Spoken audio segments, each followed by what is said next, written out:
امام زمانہ بلند تر صلوات اللهم صل على محمد وآل محمد.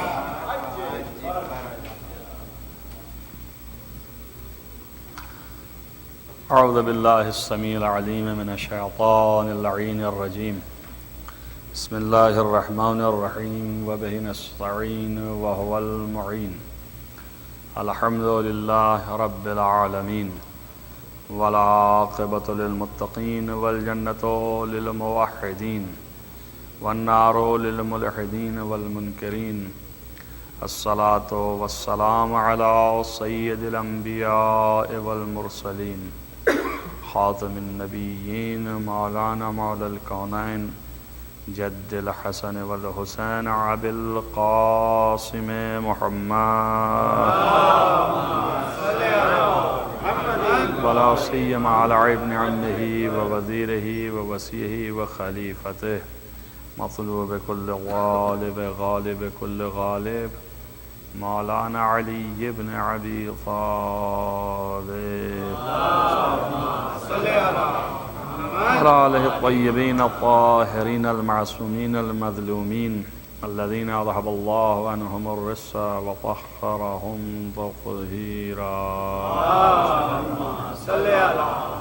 ولعنة الله على أعدائهم أجمعين من يؤمن هذا إلى قيام يوم الدين. أما بعد بسم الله الرحمن الرحيم الحمد لله رب العالمين.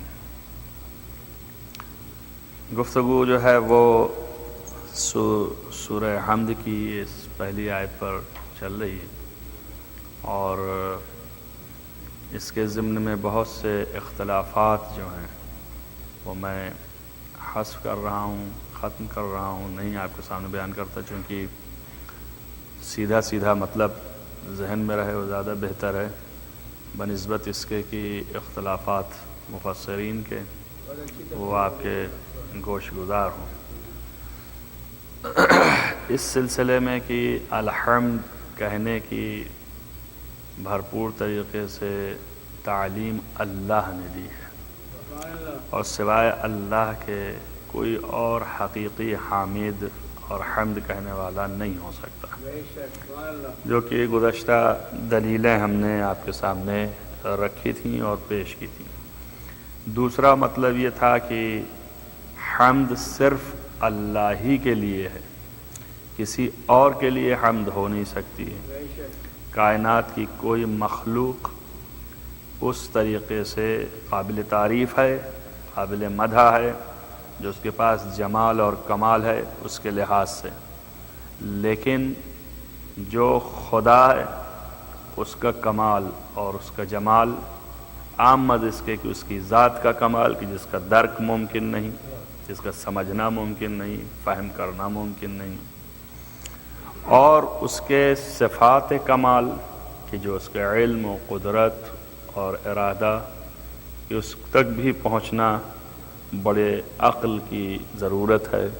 اور پھر اس کے بعد اس کے صفات افعال، ان کے کمالات، یہ سارے کمالات الگ الگ ذات کا کمال، صفات کمال جو ہیں ان کا کمال، اور خود صفات افعال یعنی رازق ہونا، خالق ہونا، یہ کمال اس حد تک کائنات کی کسی فرد کی، یہ ساری کائنات مخلوق خدا ہے، بحیثیت مخلوق کے اس کے کمال کے آئینے میں کمال کے صرف سائے حاصل کر سکتے ہیں لیکن مقابلے میں نہیں آ سکتے ہیں.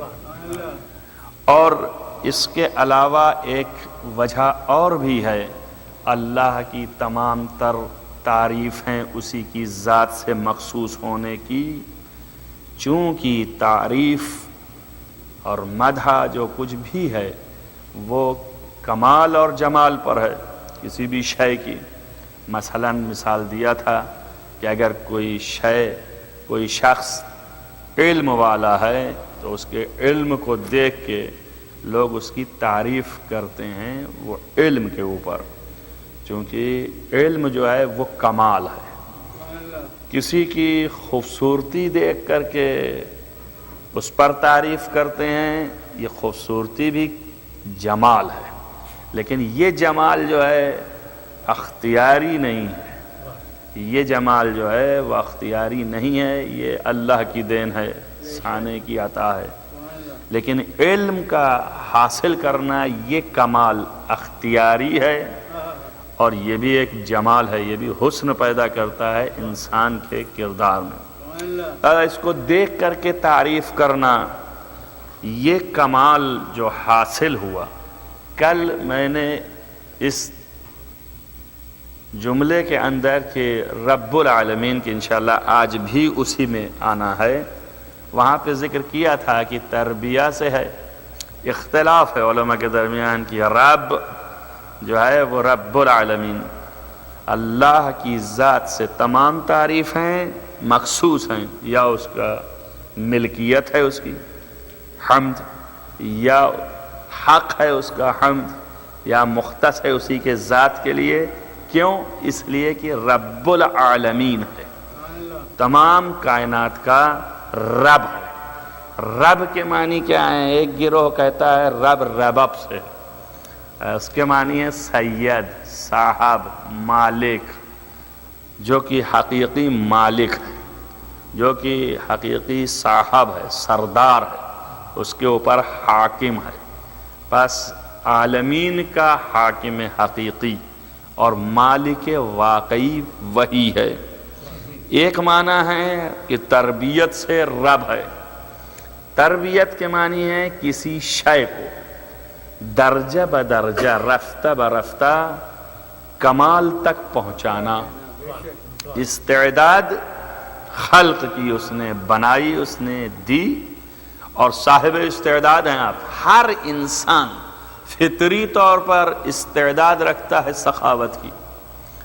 آپ بھی سخی ہیں فطری طور پر، ہم بھی سخی ہیں، لیکن جب تک ہاتھ سے کچھ نکلے نہیں اس وقت تک سخاوت کی تعریف نہیں ہو سکتی۔ کوئی یہ نہیں کہے گا کہ ارے بہت عمدہ سخی ہیں، ارے کائے کے سخی ہیں تو بیٹھے ہیں۔ کہا لیکن جب آپ نے دیکھا کہ بہترین لباس کہ جو زیب تن کیے تھا، کسی نے دست بلند کیا یا اشارہ کیا، وہ لباس خود پورا اتار کے اسے پہنا دیا، سبحان اللہ کیا سخی ہیں، کہ اپنے آپ کو نہیں دیکھا کہ میرا اسٹیٹس کیا ہو جائے گا، مجھے لوگ کیا کہیں گے، اس کا خیال نہیں کیا، اپنے اعلیٰ ترین حلے لباس کو اتار کے اس فقیر کے حوالے کر دیا۔ یہ سخاوت بہت مشکل سے پیدا ہوتی ہے۔ اور ذرا اعلیٰ چلے جائیے کہ وہ لباس کہ جس کو سالہ سال کوشش و سعی میں ہو اور اس کے اندازے میں ہو کہ اس کو تیار کرے اور پہننا ہے اور پھر یہ ہمیشہ کی یادگار ہو، اگر کوئی اسے مانگ لے اسی شب اپنے بدن سے اتار کے دے دے تو اس سے بڑا کون سخی ہوگا۔ یہ حضرت سیدہ سلام اللہ علیہ نے فرمایا وہ لباس جو شادی کا تھا اس کو رکھا نہیں، زیب تن کیے تھی، شب عروسی مانگ لیا فقیر نے اتار کے دے دیا۔ یہ سخاوت ہے، وہ سخاوت کہ خود جا کے محنت کر کے اس طریقے سے کہ خون و پسینہ سب جو ہے وہ سمٹ رہا ہے، اور اس کے بعد تھوڑا سا جو ہاتھ آیا اور اس کے بعد لے کے چلے، ابھی خود بھوکے، بچے بھی بھوکے، بیوی بھی بھوکی، اور اس کے بعد راستے میں فقیر مل گیا، اسے پورا کی پورا دے دیا۔ کون جلدی سے کرنے والا ہے؟ استعداد سخاوت ہے مگر فعل سخاوت نہیں پیدا ہوا۔ تو جب فعل پیدا ہو گیا تو کہا سخی ہیں، درجہ بدرجہ کمال کی طرف بڑھے۔ ابھی درجہ بدرجہ کیسے؟ عادت ڈالی جاتی تھی پرانے زمانے میں اور آج بھی ڈالنا چاہیے۔ طریقہ تربیت اولاد میں یہ ہے ہی کہ بچے کو سکھائیے کہ کیسے بچہ جو ہے وہ سخاوت یاد کرے، تو اس کے ہاتھ میں دیا جاتا۔ جب فقیر مانگنے آیا تو بچے کے ہاتھ میں دیا، اسے جا کے دو، تاکہ اس کی عادت پڑے کہ کوئی مانگے تو دیا جاتا ہے۔ اس طریقے سے تربیت کرتے ہیں، ایسے آہستہ آہستہ اس کو کمال سخاوت کی طرف رجوع کراتے ہیں، دھیرے دھیرے آگے بڑھاتے ہیں۔ پس کسی چیز کو استعداد سے کمال تک پہنچانا یہ تربیت ہے۔ اور اسی تربیت سے رب نکلا ہے۔ تو اب آپ یہ دیکھیں کہ پروردگار عالم جو یہ تربیت ہوئی اور یہ صاحب کمال شخص بنا، مثلا سخاوت میں صاحب کمال، مثلا علم میں صاحب کمال، مثلا اقتدار میں صاحب کمال، مثلا سخن گفتان یعنی خطابت میں صاحب کمال، مثلا بلاغت میں صاحب کمال، مثلا فصاحت میں صاحب کمال، الی آخر یہ کمال صفاتی ہیں۔ لیکن ایک کمال کمال ذاتی بھی ہے، مثلا اس نشو نما کا ہونا۔ فرض کیجئے کہ پہلے کچھ اور تھے، ابھی کچھ اور ہوئے، پھر کچھ اور ہوئے۔ یہ کمال جو ہے ذاتی استعداد رکھا اس نے اسی ایک گندیدہ نطفہ میں، لیکن اس کے بعد اس کو فعلیت میں لے آیا اور پھر اس کو فعلیت سے کمال تک لے گیا ماں کے رحم میں، اور جب وہ اپنے کمال کو پہنچا اس اندازے سے تو خارج کیا، اور پھر اس کے بعد اس دنیا میں بھی کمال کی طرف لے جا رہا ہے۔ تو آپ دیکھ رہے ہیں نا، جسم اپنے کمال کو پہنچ رہا ہے، اس طرح دنیا کی ہر شے کمال کو جا رہی ہے فطری طور پر، اسے تکوینی کہتے ہیں۔ تو یہ ساری چیزیں جو کمال کو پہنچ رہی ہیں، تھوڑا دقت سے اس میں ایک چیز اور ڈھونڈ لیجئے، کائنات کی ہر شے جہاں کمال کی طرف بڑھ رہی ہے، وہاں جو پیچھے کی چیز ہے اسے چھوڑ رہی ہے، اس کو فنا کر رہی ہے، اسے ختم کر رہی ہے۔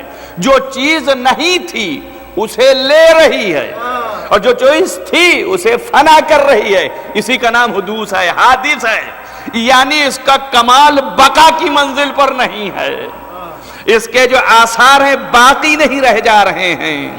تو کمال تمام کائنات کی اشیاء کے جتنے بھی کمال ہیں وہ ایک منزل میں جا کے فنا ہو جاتے ہیں۔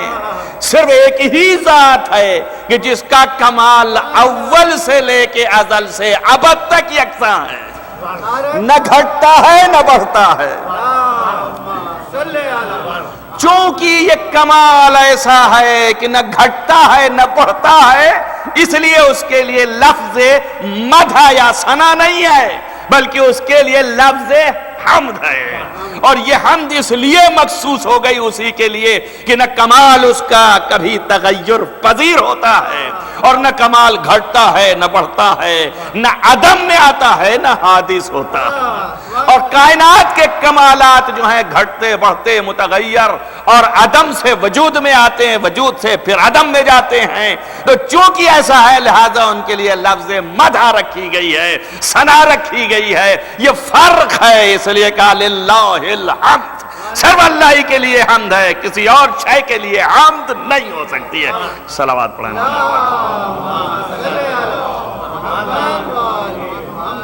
بس یہ ایک وجہ ہے حمد کی خاص ہونے کی کہ رب العالمین ہے وہ، یعنی جو کہتے ہیں کہ اس وجہ سے خاص ہے کہ دو دلیلیں ہیں، ایک تو یہ کہ للہ کی لام جو کہ کل بیان کیا، اور دوسری دلیل یہ ہے کہ رب العالمین ہے، تو رب کے ایک معنی یہ ہیں۔ عالم کیا چیز ہے؟ عالم سے عالمین ہے۔ عالم خود جو ہے لفظ عالم، یہ خود کہاں سے آیا؟ روزانہ سنتے ہیں آپ عالم عالمین پڑھتے ہیں، عالم معنی دنیا کیا جاتا ہے، کائنات، کل کائنات۔ ویسے ترجمہ جو ہے وہ دنیا کا یا کائنات کا کر دیا جاتا ہے، لیکن علماء کی اصطلاح میں عالم ما سوى اللہ، یعنی اللہ کے علاوہ جو بھی ہے وہ سب عالم کہلاتا ہے۔ خود عالم، لفظ عالم کہاں سے آیا کہ جس کی وجہ سے رب العالمین بنا اور اضافت ہوئی؟ عالم اس کی جو خاص لفظیں ہیں وہ عین لام میم ہے، کہ اگر دیکھیں تو یہ خاص روٹ جو ہے عین لام میم، تو ایک گروہ قائل ہوا کہ یہ علم سے ہے، علم سے عالم۔ اگر عالم ہو تو یہ عالم ہے کہ جو بول رہے ہیں، یعنی جاہل نہ ہونا، چیز کا جاننے والا، اسے عالم کہیں گے۔ لیکن اگر لام کے اوپر زبر ہے عالم تو علم سے وہ ہو گیا معلوم، یعنی وہ چیزیں جو معلوم ہیں، تو وہ چیزیں جو کائنات میں موجود ہیں وہ سب معلوم ہیں۔ چونکہ معلوم ہے تو ان کا رب ہے، اور صاحب ہے، مالک حقیقی ہے، حاکم ہے، اور انہی کا پروردگار ہے، انہی کی تربیت کرنے والا ہے، یہ ایک معنی ہوا۔ لیکن کہتے ہیں کہ یہ معنی اتنا چسپیدہ نہیں ہو رہا ہے، دل کے اوپر بیٹھتا نہیں ہے، لہذا ایک اور معنی ہو سکتے ہیں، وہ کیا اور وہ زیادہ صحیح لگتے ہیں۔ عالم خود ایک لفظ ہے مستقل، اور خود یہ نہ واحد رکھتا ہے نہ جمع، یہ خود بخود جمع ہے۔ عالم یعنی دنیا و کائنات، تو سبھی تو جمع ہو گئی نا اس کے اندر، لہذا پرٹیکولر ہونے کے لیے کیا ضرورت تھی اس کی۔ یہ لفظ عالم جو ہے یہ مشتق ہے علامت سے، علامت کے معنی ہے نشانی کے۔ عالم اے ما یعلم بہی، یعنی جس کے ذریعے سے کوئی چیز پہچانی جائے اسے کہتے ہیں عالم۔ اور چونکہ کائنات کا ہر ذرہ اس کے ذریعے سے وہ نشانی اور علامت ہے خالق کائنات کی، اس لیے اسے عالم کہتے ہیں۔ اور عالم جو کہا تو عالم تھا، الف لام لگا تو العالم ہوا، اور الف لام بتا چکے ہیں آپ کو پہلے بھی کہ الحمد میں الف لام آیا تو یعنی سارا کی سارا، تو ابھی تو عالم تھا ہی جمع، اب اس کے بعد الف لام دھر دیا تو اور سارا کی سارا، پہلے ہی کیا گھٹا ہوا تھا، اب اس کا تاکید کر دی خدا نے، اور اس کے بعد پھر عالمون سے عالمین ہو گیا، یعنی تمام جمع ہی بنا دیا اس کی، جبکہ وہ خود ہی جمع ہے تو اور جمع بنانے کی کیا ضرورت تھی۔ تو اس کا مطلب کیا ہوا کو اب آواز آئی کہ عالم کی لفظ جو ہے ایک دنیا، جیسے انسان ایک دنیا ہے، جیسے پرندے ایک دنیا ہیں، جیسے حیوانات ایک دنیا ہیں، یہ ہر ایک کی ایک دنیا ہے۔ اسی لیے تو ہمارے اور آپ کے امام اول امیر المومنین علی بن ابی طالب علیہ السلام نے فرمایا انسان کو خطاب کر کے اتزعمک انکا جرم صغیر، اے انسان تو یہ سمجھتا ہے کہ چھوٹی ایک کیڑا ہے، چھوٹا سا، تو کیڑا نہیں ہے، فیکن طول عالم الاکبر، تو ایسا ایک عالم ہے کہ تیرے اندر عالم اکبر کائنات پوری سمائی ہوئی ہے۔ تو آپ اندازہ کریں یہ عالم جب بولتے ہیں تو اسی شے کے، اسی کیٹیگری کی چیزیں جو ہیں سب الا ما تحصا و تعدا، کہ جن کو شمار کائنات والے کرنا چاہیں تو کر نہ سکے، اس کے اوپر لفظ عالم بولا جاتا ہے۔ علاوہ اس کے روایات الا ما تحصا موجود ہیں کہ اسی طرح ہر چیز کے عالم ہیں، لیکن بڑے بڑے عالم جیسے سولر سسٹم کا ایک نظام، اس سے پھوٹا تو یہ ایک عالم دکھا، اسی طرح کے بڑے بڑے 12,000 عالم ہیں کہ جس کے لیے چھٹے امام نے فرمایا کہ ان 12,000 عالم کے اوپر ہم موکل ہیں اور سب کے ہم امام ہیں، سب کے ہمیں جو ہیں ولی نعمت ہیں، سبھی کے ہمیں ولی رزق ہیں، اور ہم جیسے یہاں ہوتے ہیں ویسے ہی وہاں ہوتے ہیں۔ اللہ اکبر۔ اگر اس حدیث پر نظر چلی جائے تو کسی کو شک ہی نہ رہ جائے کہ ایک وقت میں 40 جگہ کیسے کھاتے ہیں، 12,000 عالم میں متشکل ہو سکتا ہے بھائی ایک وقت، تو 40 جگہ کوئی بات ہی نہیں ہے۔ تو آپ دیکھیں، آپ یہ عالم ہے کہ جس عالم کے اندر کائنات کی ہر اشیاء اللہ کے خالق اور اس کے خالص طاقتور ہونے کا پتہ دے رہی ہے، اس وجہ سے اسے عالم کہا۔ پس ہوا رب العالمین، یعنی یہ تمام اشیاء کائنات جو کہ نشانی پروردگار ہے، اس کو تربیت کرنے والا یعنی استعداد سے کمال تک پہنچانے والا یہ پروردگار ہے اور کوئی بھی نہیں ہے۔ یہی رب ہے جو سب کی تربیت کر رہا ہے، استعداد کے اعتبار سے استعداد بھی خلق کیا، اور اس کے بعد استعداد دینے کے ساتھ ساتھ پھر تکوینی طور پر عالم کون میں ایسا بنایا کہ ہر انسان، ہر اشیاء، ہر شے، ہر فرد، ہر چیز اپنے اعتبار سے کمال کی طرف بڑھ رہی ہے۔ اور کل بھی بیان کیا تھا اور آج بھی کہ بیچ میں معنی کو بھی روکے کہ کوئی رکاوٹ نہ آنے پائے، اور اس میں صلاحیت بھی دیے ہوئے ہے۔ اب بتائیے آپ، یہ ایک ہے تکوینی صورت اب جب تکوینی طور پر انسان کو بھی ایسے ہی بنایا ہے تو اس دنیا میں بھی ضرورت ہے کہ اس کی تربیت اس کے روح کی بھی ہوتی رہے، لہذا اسے کہتے ہیں تشریعی تربیت، لہذا وہ رب شرعی بھی ہے، اس لیے لازم تھا کہ روحانی تربیت بھی کرے کہ جو استعداد ہے ایمان کے صلاحیت ہے ایمان کے جذب کرنے کی آپ کے اندر نفس میں، اس کو بھی کوئی کمال تک پہنچائے، لہذا اس تک کمال تک پہنچانے کے لیے انبیاء بھیجا، کتابیں بھیجی، ائمہ بھیجا، رسول بھیجا، توجہ کر رہے ہیں آپ، اب یہ بھیج کے بتایا کہ دیکھو ہم وہ بھی مربی ہیں یہ بھی مربی ہیں، دونوں طرح کے مربی ہیں، یعنی نفس کے روح کی بھی تربیت ہمارے ذریعے سے اب بھیجا تو یہ ذرائع کمال ہوئے نا، کمال تک پہنچانے کے ذریعہ یہ ہوئے، توجہ رکھیے گا میری بات پر، اب یہاں تک کمال اور یہ ایک مقام عظمت و فضائل ہے کہ یہ جتنے آئے ہیں ان میں کچھ ایسے ہیں کہ محتاج ہیں، جتنا اللہ نے دیا ہے اتنا ہے ان کے پاس، کچھ ایسے ہیں کہ صرف محدود ہیں، لیکن کچھ ایسے ہیں کہ وہ تمام کائنات کی ہر کونے اشیاء پر اپنا ہولڈ رکھتے ہیں اور شریعت کی ہر چیز پر اپنا ہولڈ رکھتے ہیں۔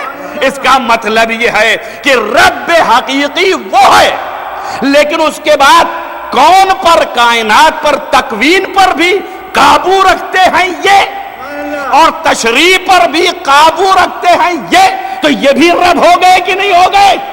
توجہ کرے آپ، تو اب جو یہ کہا کہ میں رب ہوں تو تم یہ نہ سمجھنا کہ یہ رب اللہ کے مقابلے میں ہے، اسی لیے میرے مولا نے فرمایا کہ نزلونی عن الربوبیہ، ہم کو ربوبیت سے نیچے رکھو، وَقُلْ فِينَا مَا شِئْتُمْ، اور جو جو چاہے تم کہو، تو ابھی تو ہم نے ثابت کیا کہ رب یہ بھی ہیں، تو پھر نیچے کیوں رکھو؟ یعنی بتائیے رہے پہچانو ہم کو کہ رب حقیقی وہ ہے پروردگار، اس کی عطا سے ہم بھی رب ہیں، اس لیے کہ ذریعہ کون خلقت کائنات ہم ہیں، تو تکوین کے اعتبار سے بھی اس کا فیض ہماری ذات سے منتقل ہو کے کائنات کی اشیاء پہ جاتا ہے، اس لیے کون کے اعتبار سے بھی ہم رب ہیں اور شریعت کے اعتبار سے بھی ہم مربی ہیں اور رب ہیں۔ ایک صلوات پڑھیں محمد وآل محمد۔ اختتام الفاظ میں آپ کے سامنے صرف اتنا بتائیں کہ یہ الحمد اتنی بڑی عظمت کے تحت اگر کوئی اس قابل ہے کہ حمد تھوڑا سا اس کے پاس آ جائے تو وہی ہو سکتا ہے کہ جس کا کمال جلدی سے مٹتا نہ ہو، خود مٹ جائے مگر کمال رہ جائے۔ توجہ کیا نا، اللہ کا کمال ہے کہ نہ وہ خود مٹتا ہے نہ اس کا کمال مٹتا ہے، بات کچھ کہہ رہا ہوں اس کی دقت کیجئے گا، لیکن کچھ ذاتیں ایسی ہیں کہ جن کا کمال کبھی نہیں مٹا، خود ختم ہو گئے، دنیا سے چلے گئے مگر کمال موجود ہے، تو ان پر بھی اطلاق حمد ہو سکتا ہے، اسی لیے کہا کہ محمد نام رکھ دیا، ذات حمد بن گئے۔ توجہ کریں آپ، اب ایک ہی نور کے دو حصے تھے تو جتنا حمد ان کے لیے تھا اتنا ان کے لیے بھی ہونا چاہیے۔ اللہ اکبر، ان کے ذات میں حمد رکھ کے محمد کر دیا۔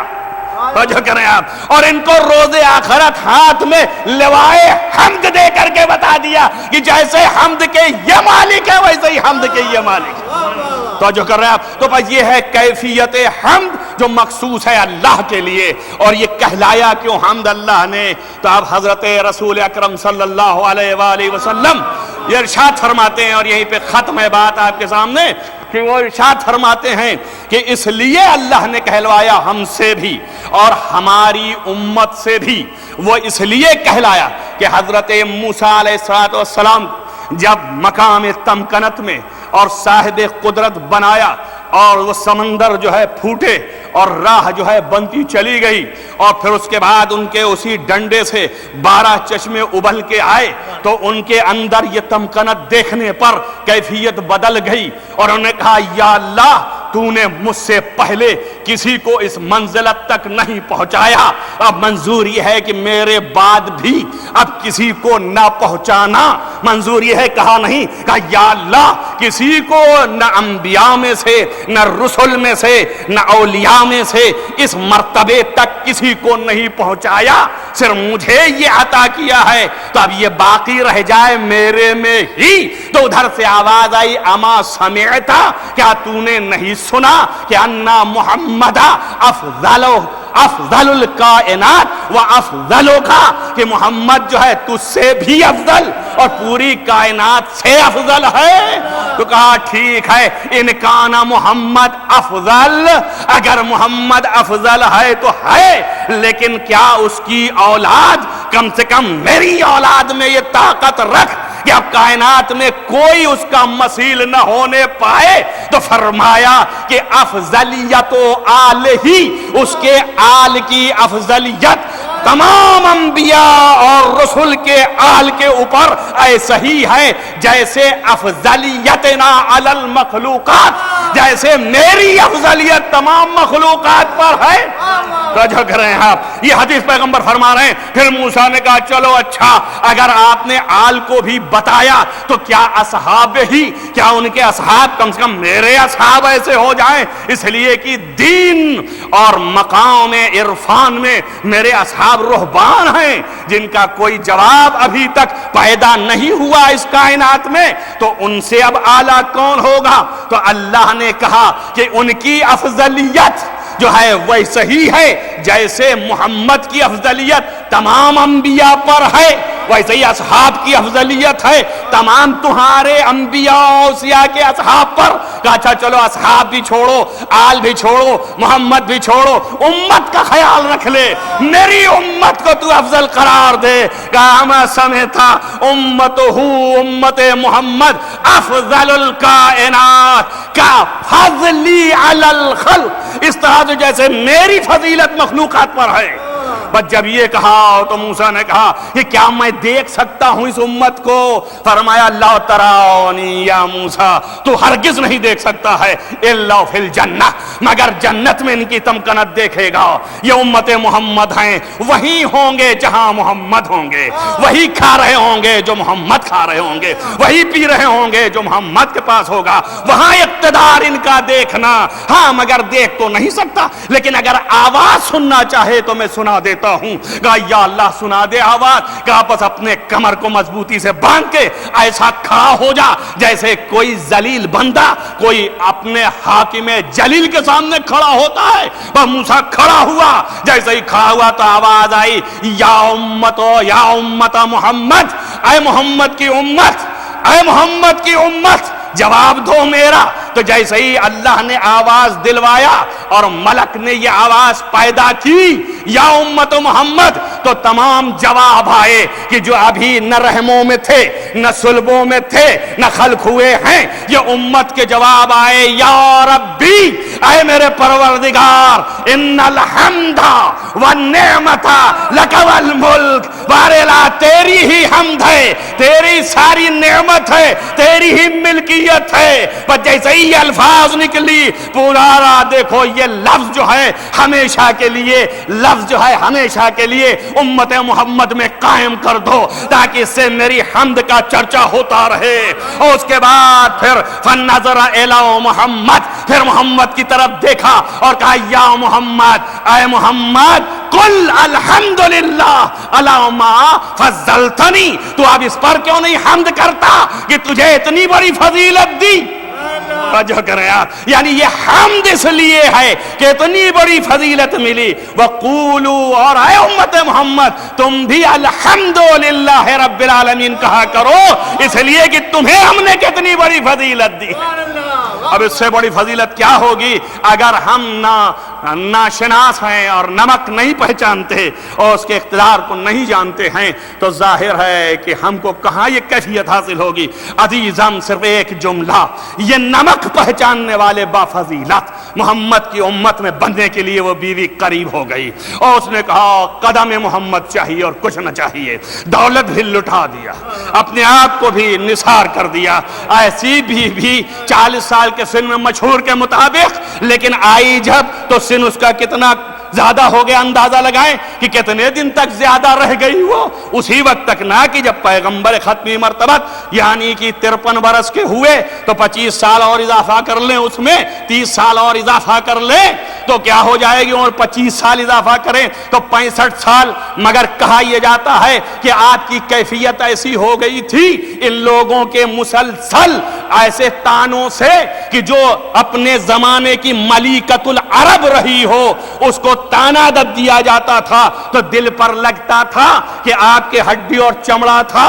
سید العالمین آپ کو سہارا دے کے گھر کے اندر اٹھاتے اور بیٹھالتے تھے، اور حضرت ابو طالب کے کلیجے پر یہ ناسور تھا کہ جس کو ہم بڑی تمکنت سے لائے تھے اس کی حفاظت نہ کر سکے، اس کو غذا فراہم نہ کر سکے، اس لیے کہ ہم شعب ابی طالب میں لے گئے تو اس نے گھاس بھی کھایا۔ اور جس کے پاس دولت اتنی ہو کہ ادھر کا انسان سونا رکھ دیا جائے تو ادھر کا انسان نہ دیکھ سکے، وہ بھی اس طرح سے گزری۔ میں کہوں گا بی بی تجھ پر لاکھوں سلام کہ تو وہ جا کے شعب ابی طالب میں گھاس ہی صحیح پا گئی کھانے کو، لیکن تیری اولاد جب قید خانے میں تھی تو کوئی نہ تھا جو تھوڑا پانی دیتا، تھوڑی غذا دیتا۔ عزیزوں سے بھی ایک آواز آتی تھی، جو گزرنے والے تھے جب وہ دیکھتے تھے تو لوٹ کے گھر جاتے تھے، اور کوئی کپڑا لاتا تھا، کوئی پانی لاتا تھا، کہتا تھا بی بی میرے لیے دعا کرو۔ اور زینب کہتی تھی یہ آل محمد ہیں، یہ صدقہ نہیں کھاتے، ان پر صدقہ حرام ہے۔ سيعلم الذين ظلموا أي ينقلبون منقلبون اللهم إني أسألك بحق فاطمة وأبيها وبالها وبنيها سر المستودع فيها أن تصلي على محمد وآل محمد۔ بارے الہا اس عبادت کو قبول فرما، امام کا ظہور جلد از جلد فرما۔ اللهم تقبل من الدعاء صلوات۔